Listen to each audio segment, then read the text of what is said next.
Hi darlings, hi everyone, welcome back to the channel. It's Anna with you here, of course, and we are in the latest update of the situation here in Spain, as well as our sunny Benidorm region.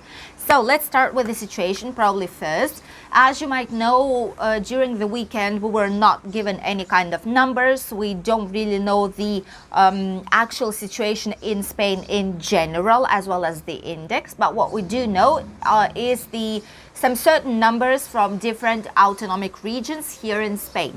And these numbers basically show that the situation is stable. It's the same as it was during the weekend and the last week, with no major changes. The index also didn't grow much, so everything is quite positively looking at the moment.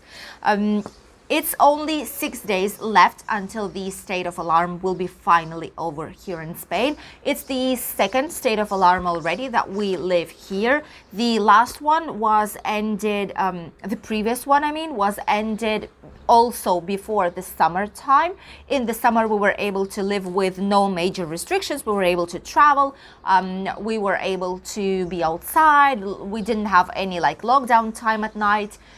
But then in autumn, like October-ish approximately, we had the second state of alarm declared due to the situation and the growth of cases in order to prevent a lot more difficult situations. So let's hope that this year it's not going to happen anymore, because the vaccination is going very, very fast. Already 10% of all people are immunized here in Spain, and 25% have at least one doses. The majority of the people from 70 onwards are already vaccinated, and they are starting to vaccinate right now from 60 to 69 years here in Spain. So hopefully the situation will only be getting better from now on, finally, because we are worth it, because we were for such a long time pressed and held like this in chains. We couldn't travel, we couldn't do anything, people lost their jobs. The situation was just awful at some point, so we desperately need the situation to get better. Hopefully it's gonna happen. A lot of different autonomic regions here in Spain are preparing some kind of a document that would allow them to limit and have some restrictions once the state of alarm is over, because the government will not be able to declare anything starting from the 9th of May. What's going to be definitely over is the lockdown of autonomic regions, so people will be able to travel from one part of Spain to the other. What's going to be over, once again, is the night lockdown, which is not going to exist starting from 9th of May. Hopefully this will be over as well. But the autonomic regions are planning to still leave some restrictions, like, for example, the total capacity allowed in bars and restaurants, the masks, the disinfection, maybe some working hours, or some small specific restrictions will still be in place, but them will depend on the autonomic regions and on our local areas, on our government, not of the state government as it is of Spain. The next very interesting news here from Spain is that there is a true boom of the increase of people that are leaning towards eco and bio products here in Spain. Right now, approximately 26% of all people living here, which is not a lot, I know, but only 26% are buying exclusively eco and bio products here. In general, the whole grocery shopping is in the bio shop. The rest are just buying some things like fruits and vegetables, like some particular things that they like. Why? Because the eco and bio products here in Spain are quite expensive. I suppose they are expensive in a lot of different countries, but here it's also not very cheap. Let's say we have specific shops that sell only these type of products. One of them is in Finestrat, right outside Benidorm, near the shopping center La Marina. There's a huge shop which only sells these type of goods and products. But apart from that, more and more supermarkets here in Spain are putting some specific bio products as well. For example, the Spanish tomate frito, which is basically tomato. It's not a paste, it's like fried tomatoes, like a salsa. As well as different bio rice, bio and ecological macaronis, spaghettis and stuff like that. Yogurts as well are very popular. So a lot of like specific things normal supermarkets also have. The majority of people say that during the pandemics they've realized how important the health is for people, because either their health was affected or their someone they know. So they've realized that that's the most important thing, that we have our health. Without health, we just are not able to survive.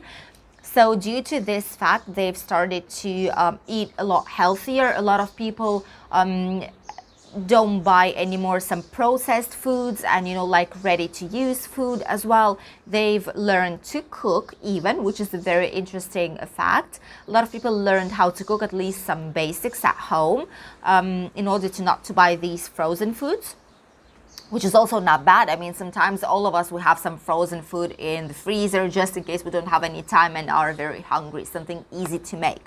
But still, a lot of people are trying to use fresh food to cook and are trying to cook at home a lot more in order to look after their health, which is very, very good news.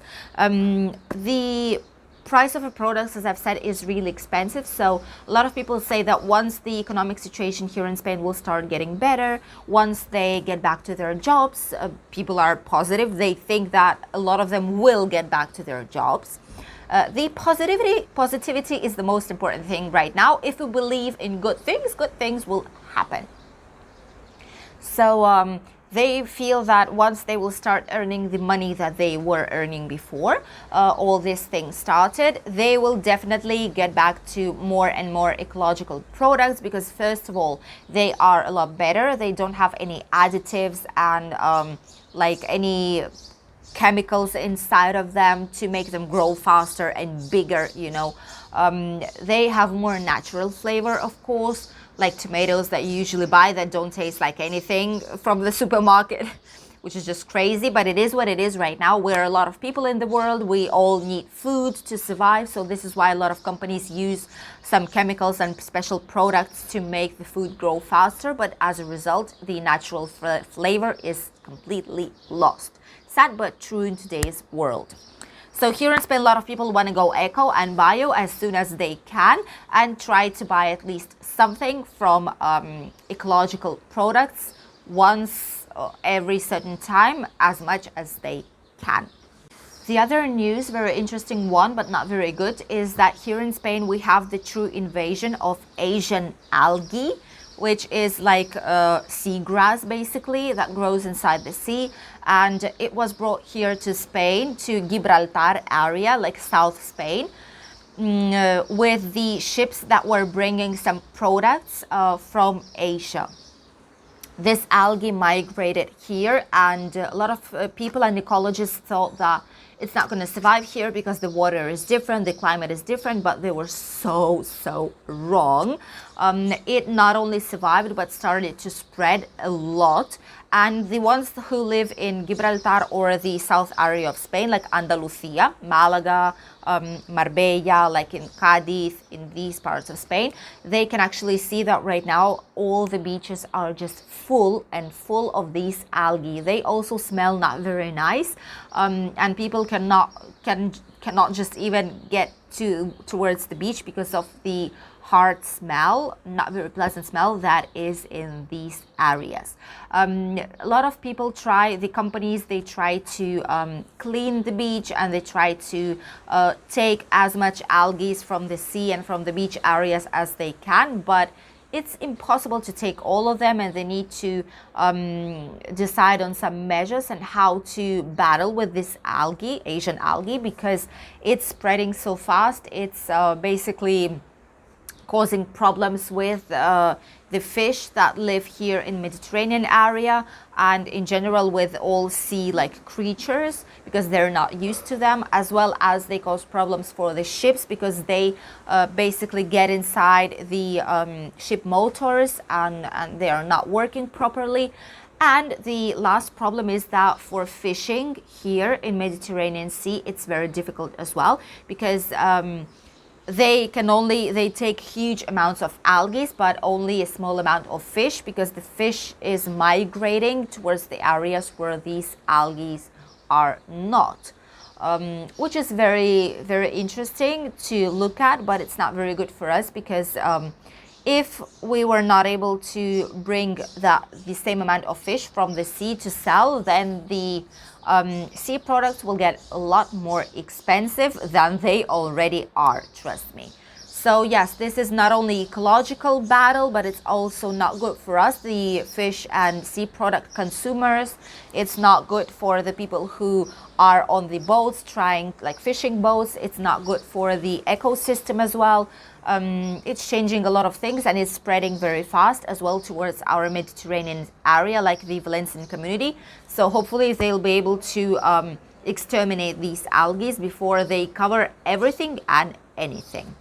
The last news is that some while ago I've been telling you that here in our region we have some highways that were with a specific cost for a long time since they were constructed, like for example AP7, which starts in the south part of Spain, finishes in Malaga, and then starts in Murcia once again and finishes like almost in Barcelona, like Tarragona area.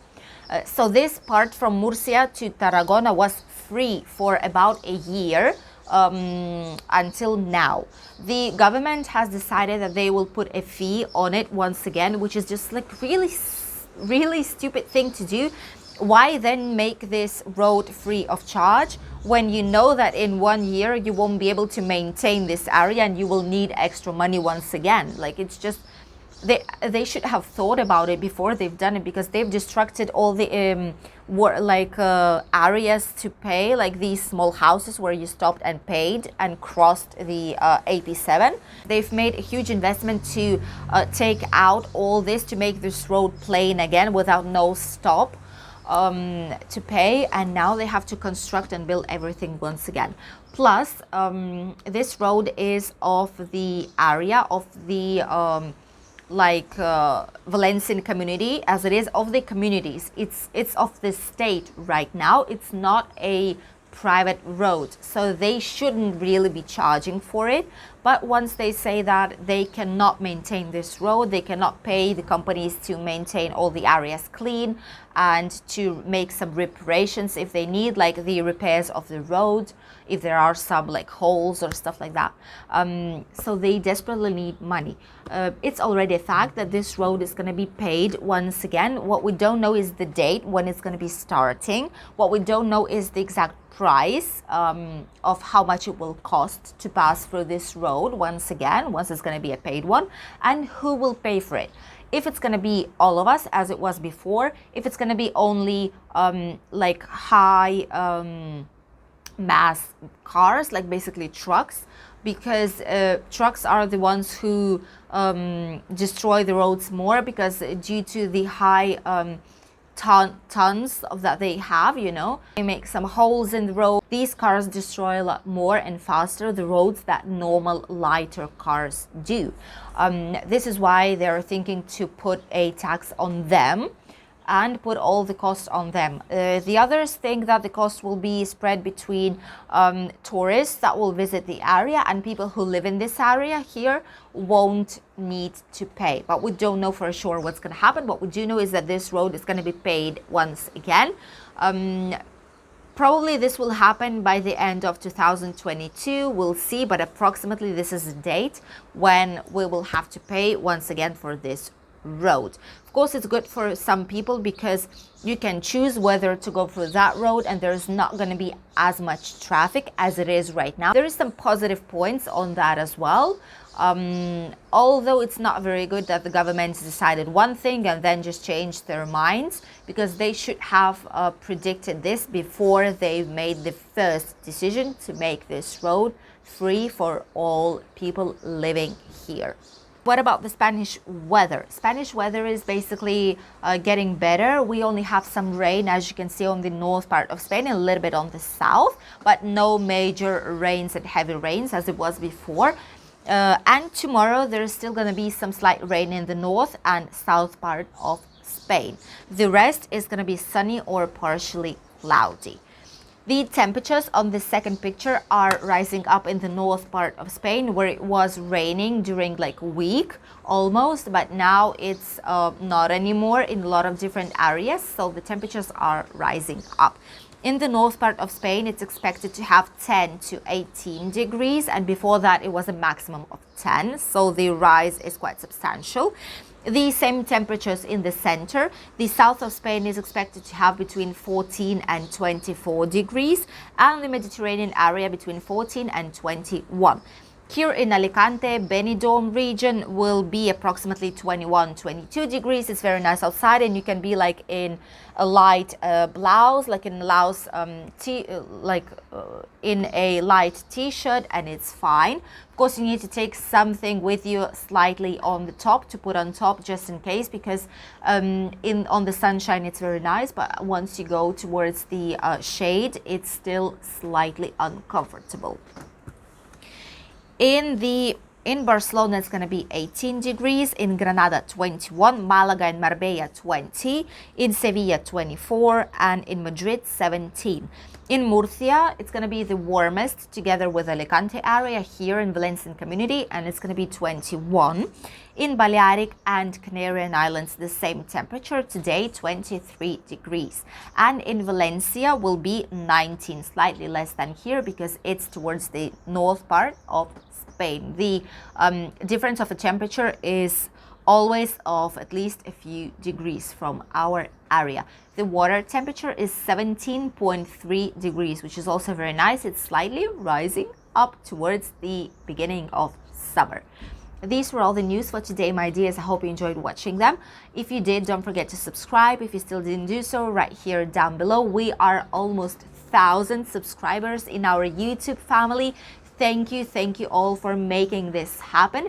And as soon as we reach 1,000 subscribers, of course, we're gonna do some celebration, and I will prepare a special video for you and talk to you a little bit more about myself, because I know I didn't give much information on this channel just yet. So stay with me. I wish you a very nice day and see you tomorrow with a new video from Benidorm. Bye.